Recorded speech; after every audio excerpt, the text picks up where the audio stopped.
I'd been the richest man in 4 counties for the better part of 20 years, and I'd have told you, right up until the winter I'm about to tell you about, that money was the only honest thing left in the world.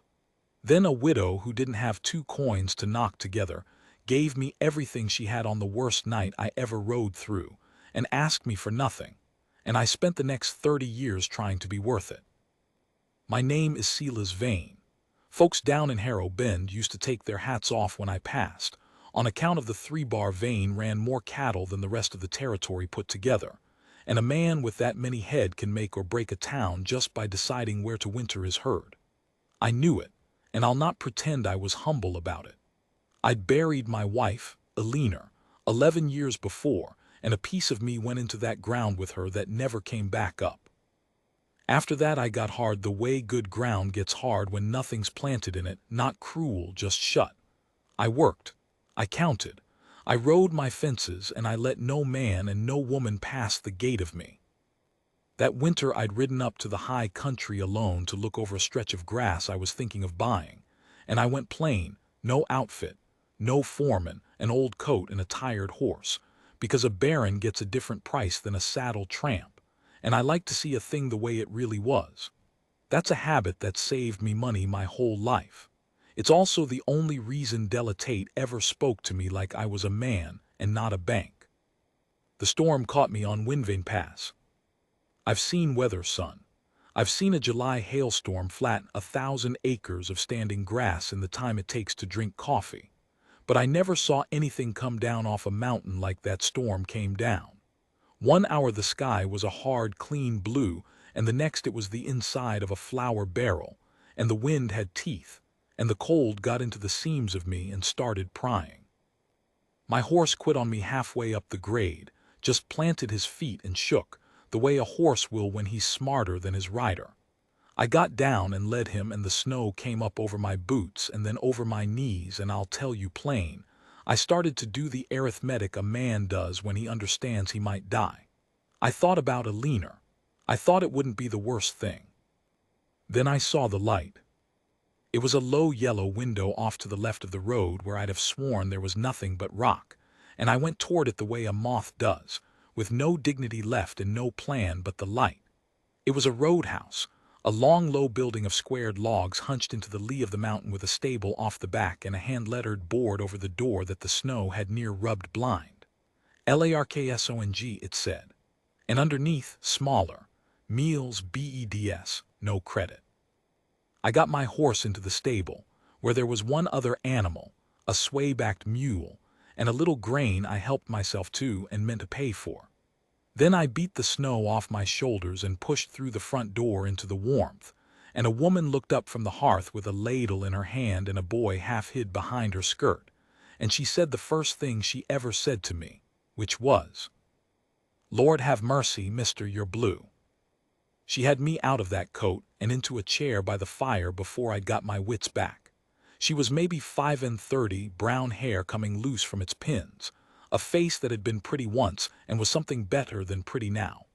It was kind, in the worn-down, weathered way of a woman who has been kind so long that it's gone into her bones and become the shape of her.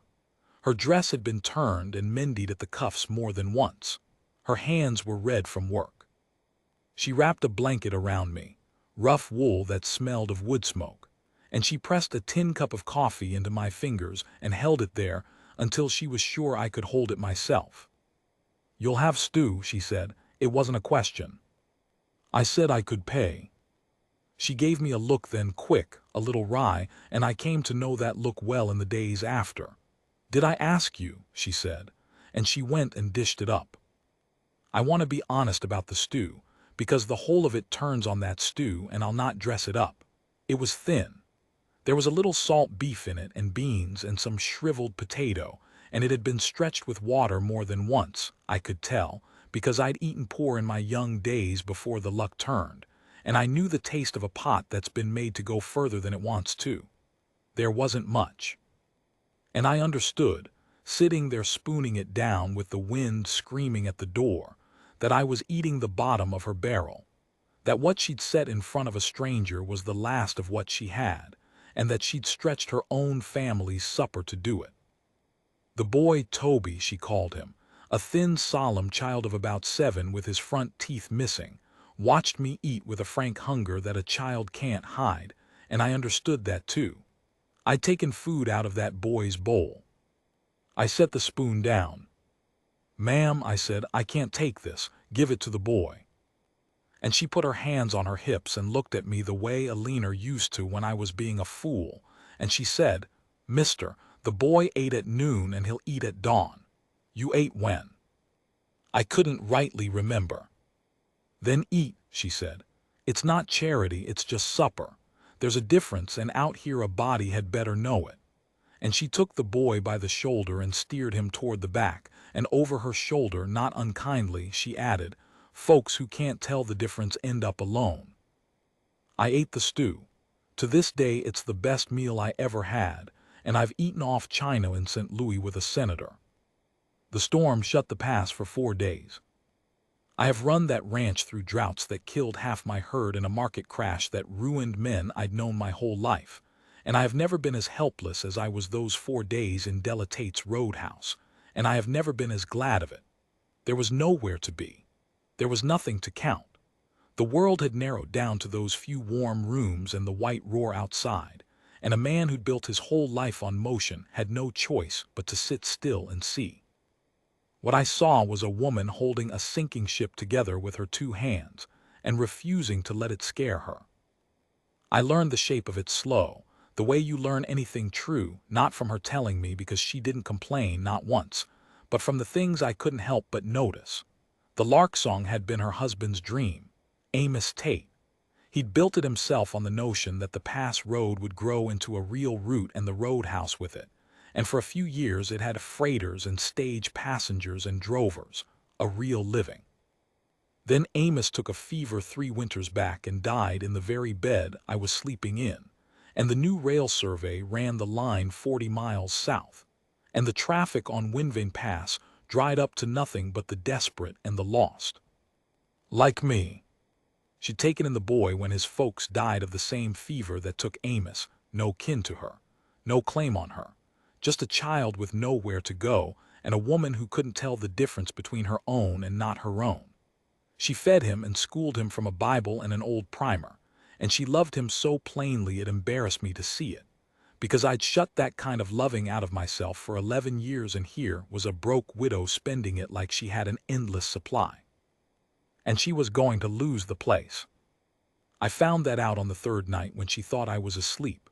There was a man came up out of the storm, not as bad off as I'd been. He'd come from the Harrow Bend side where the road was passable a ways, a sleek sort of fellow in a town coat with a leather case, and I knew the breed before he got his gloves off. I'd hired men like him.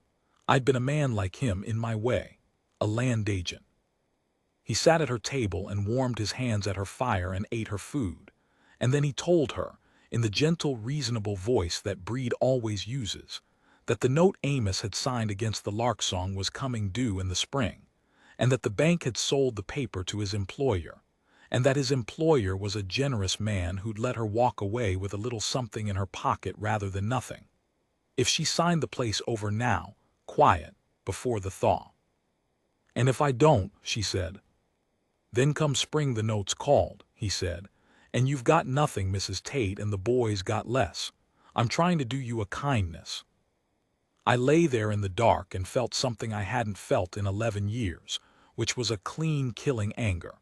Because I knew the word kindness in his mouth was a lie, and I just spent 3 days learning the word from a woman who meant it, and the difference between the two of them was the difference between a counterfeit coin and gold. She didn't sign. I heard her show him to a bed. She'd not turn even him out into the storm. The woman couldn't do it. And in the morning the agent rode off down the cleared side, and Della went about her work humming, so the boy wouldn't be afraid, and I lay in that bed and thought about what I had it in my power to do, and what I had no right to. Because here is the thing, son, and it's the whole of why I'm telling you this. The note on the lark song was held by a holding company out of the territorial capital, and I owned that holding company. I didn't know it that morning. A man with my holdings doesn't track every scrap of paper his agents buy up, but I came to learn it later, and it liked to put me on my knees. I was the generous employer. My man had sat at her fire and called his theft a kindness. The cruelty circling that good woman wore my brand. I left when the pass cleared the fourth morning, and I didn't tell her who I was. I've turned that over 1,000 times. Part of it was shame. A man doesn't like to say I'm the one who's been trying to take your house. But the truer part was that I didn't want her kindness to turn into something owed. She'd given me that stew free, asking nothing, treating me like a man and not a mark, and the second she knew I was Sela's vein of the 3-bar vein, every cup of coffee between us would have had a price on it in her mind, and rightly so. She'd have been polite. She'd have been careful. And I'd have lost the only honest 4 days I'd had in 11 years. So I was a coward, and I lied by silence, and I stood in her doorway with my horse saddled, and I tried to pay her. I had near $200 on me, cash, and I held it out, and she folded my fingers back over it with her 2 red hands and said, "Put that away before the boy sees it and gets ideas." "Della," I said, I'd earned her given name by then, "you can't keep feeding strangers your last pot and turning down their money. You'll starve doing it." And she smiled at me, tired and certain, and said, "Maybe, but I'll not starve mean." She tucked a flat parcel into my saddlebag, bread and salt beef, her own provisions for the trail, and she said, "You ride safe, Sela's, and the next half-froze fool you find in the snow, you do for him what got done for you, and we'll call it square." Then she stepped back and let me go, and didn't watch me out of sight, because she had work to do and a boy to feed, and no time to stand mooning in a doorway. And I rode down off Windvane Pass a different man than I'd ridden up, and I knew it, and it scared the hell out of me. I didn't go straight home. I went to the territorial capital, and I sat down with my lawyers and my books, and I made them lay it all out, every holding, every note, every scrap my agents had been buying up in my name, while I rode my fences and counted my head and called myself an honest man. And there it was, the lark song. The note on a widow's roadhouse, bought cheap from a failing bank, with a foreclosure penciled in for the spring thaw, and an agent named Prout dispatched to sweat her out of it ahead of time, so we wouldn't even have to wait. I'd done it, not with my own hand, but a man my size doesn't get to hide behind that. The hand was mine. I'd built a machine that ate the small and the struggling, and I'd kept my own eyes politely closed while it fed, and I'd told myself I was hard but fair. There's no fair in it. There's just hard dressed up. I fired Prout that afternoon. Then I sat a long time in that office with the lamp burning down, and I thought about Alina, who'd married me when I had nothing and who'd have been ashamed of what I'd let myself become. And I thought about a thin stew shared with a stranger by a woman who'd be ashamed of nothing. And somewhere in there the ground that had been hard in me for 11 years cracked open, and something started to come up out of it. I didn't just tear up the note. I want you to understand that, because the easy thing, the rich man's thing, would have been to forgive the debt by mail, sign a paper, feel generous, and never have to look the woman in the eye. I near did it that way. My lawyer advised it. Cleaner, he said. But a kindness paid by mail isn't a kindness, it's an accounting, and she'd taught me the difference. So I did it the long way, the way that cost me something more than money, and I'll tell you how it went. Come spring, when the thaw opened the pass, 40 of my riders came up the Windvane Road to the lark song. I've heard the story told in Harrow Bend 100 times since, and it's grown some in the telling, but the bones of it are true. She heard them before she saw them. 40 horses on the grade is a sound like weather coming, and she came out onto her porch with the boy and that old long rifle of Amos's, because 40 riders in this country means a trail drive or trouble, and she'd no way to know which. And up the road they came, 2 by 2, my 3-bar vein brand on every flank, and at the head of them rode my foreman, Goodnight Hayes, an old gray bull of a man who'd been with me 30 years. He took off his hat to her. They all did, one after another, 40 hats coming off, and she stood there on the porch not knowing whether to be afraid. Goodnight told her they'd come to work. That was all. That Mr. Vane had bought the Larksong's note and torn it up, free and clear, no lien, no string. The deed was hers and Amos's name still on it beside her own, the way she'd want it. And that Mr. Vane had a notion the old roadhouse had been let go too long and ought to be put right, and had sent his outfit to do it, and would she permit it? She didn't faint. She wasn't the fainting kind, but she sat down hard on the porch step, the rifle across her knees, and Toby put his hand on her shoulder, and Goodnight said she was a long minute getting her voice back. Then she asked the only question that mattered to her. She asked what Mr. Vane wanted for it. And Goodnight, who'd had his orders from me, word for word, because I knew her well enough by then to know she'd ask, Goodnight said, "Ma'am, he says to tell you it's not charity. It's just supper. He says you'll know what that means." She knew what it meant. They worked the Larksong for 3 weeks. They reshingled the roof and squared the sagging stable and dug her a proper well so she'd not have to haul from the creek. And they ran a new stretch of fence and broke ground for a real kitchen garden. And they restocked her larder out of my supply wagons until the shelves groaned.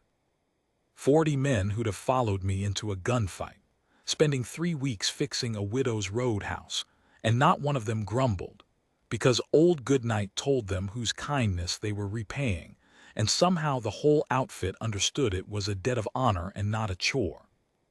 And I wasn't there, not for any of it, that was on purpose too.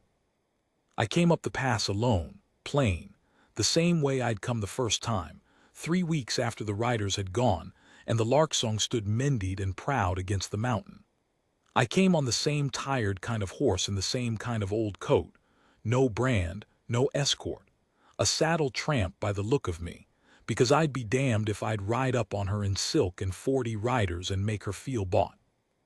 If she was going to know me, the real me, the hard, rich, shut-up man I'd been, she'd know me as the half-froze fool she'd fed, standing in her yard with his hat in his hands and no power over her at all. She was hanging wash in the new-dug yard when I rode in. She straightened up and shaded her eyes, and I watched her place me, the slow widening, and then her face did something I'll carry to my grave. It didn't fill with the careful politeness I'd feared. It filled with a plain, glad warmth, and then, right behind it, a perfect storm cloud of fury. "You," she said. "Me," I said. "Silas Vane." She said the whole name like she was laying it on a table as evidence. The Larksong's note, the agent, the 40 riders, the whole you. It was you the whole time. You sat at my fire and ate my supper, and you never said a word, and your man Prout was up here that same week trying to sweat me out of my home, and you knew. "I didn't know," I said. "Not that night, I swear it before God. I didn't know it was my paper till I went home and looked. And when I looked, I got down off the horse. I wanted to be on the ground with her, not up over her.